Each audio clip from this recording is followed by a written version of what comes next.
What's up, my fellow audience? Today, we're going to be going through my gallery of cringe. I was originally planning on either ranting about Season 1 of Sword Art Online or Multiverse of Madness. Until yesterday, a light bulb popped in my head. I thought to myself, why don't I just show my audience my old art all the way back to 2020 to now? So, here we are. But to be more honest, I've been drawing since middle school, but for the most part, this video is going to be going through my digital art journey. Most of my traditional drawings will be near to the end. So without further ado, let's get into it. Before we get started on talking about my Ibis paint arc, allow me to show you some of my 3 examples.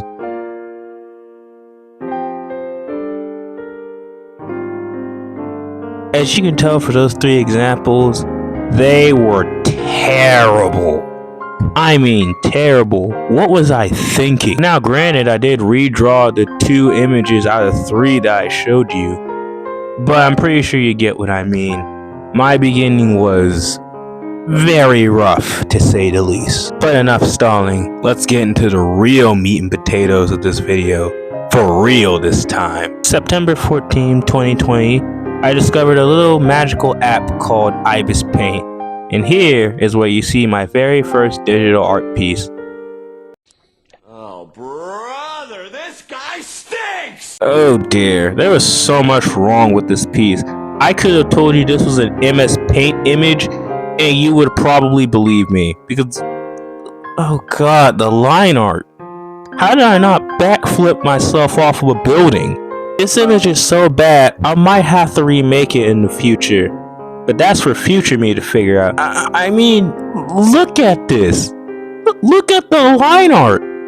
Look how badly I did this. How did I not quit because of this? If you think that's bad, the next examples I'm going to show you is even worse.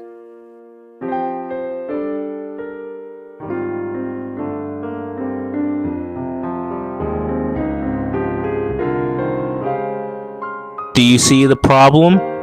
Do you see the issue with these pieces? Besides from the fact of me shading with black? Oh yeah, no light source. I mean, look at this. If I told you I didn't do any shadows, you would believe me.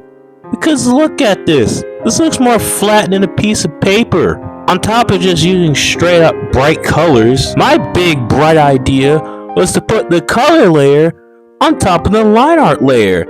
Yeah, you could really tell I was a genius at this age. And before anyone in the comments try and say, oh come on Jay, don't be too hard on yourself. No.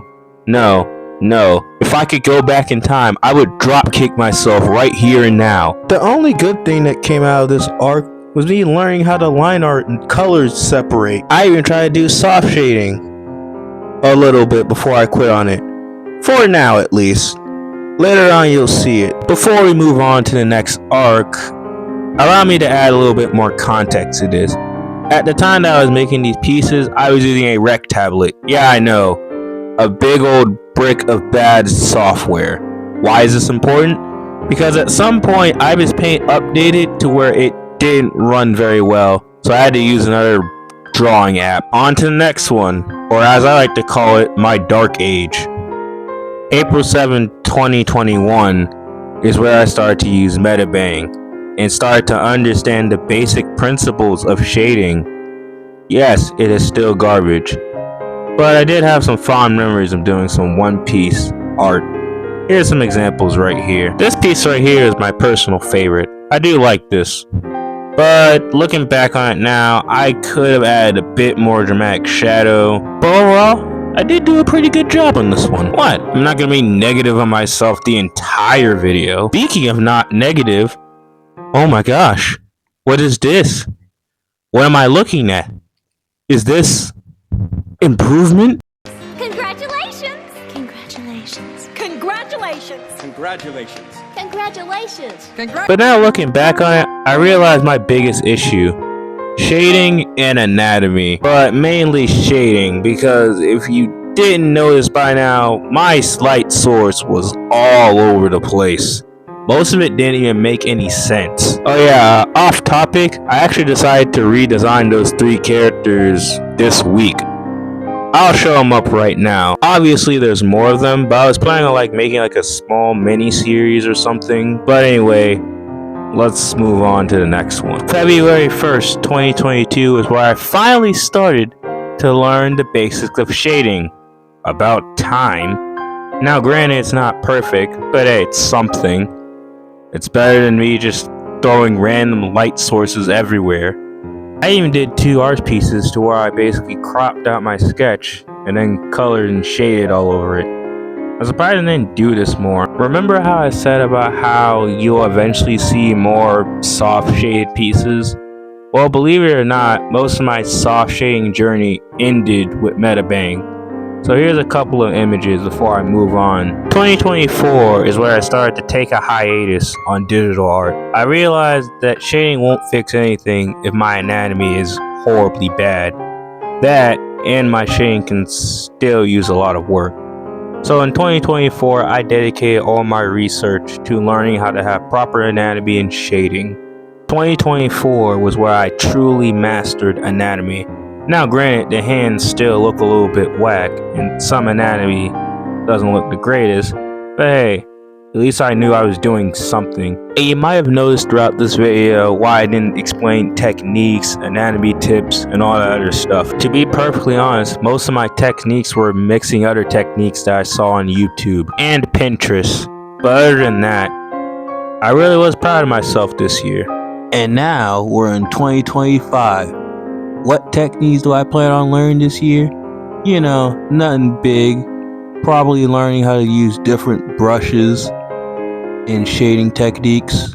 You're an idiot. You're wrong. I know I'm gonna get some comments saying, oh come on Jay, why you been negative to yourself the entire video? Well, here's the thing. All this stuff could have easily been avoided if I just took a couple of seconds in YouTube and researched it instead of just trying to go in head first.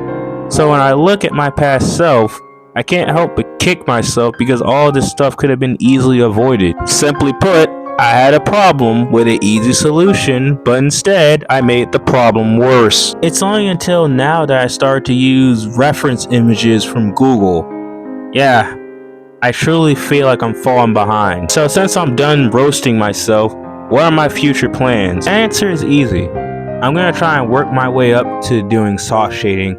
That means that a good majority of my pieces are going to mainly be consistent of cell shading. And so far, it doesn't look too bad. I'll throw up some examples right here.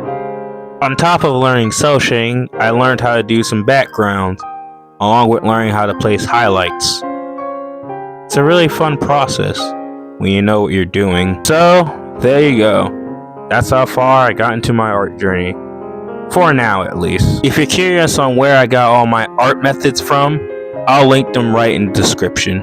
But anyway, that's the end of my video. Catch you on the flip side.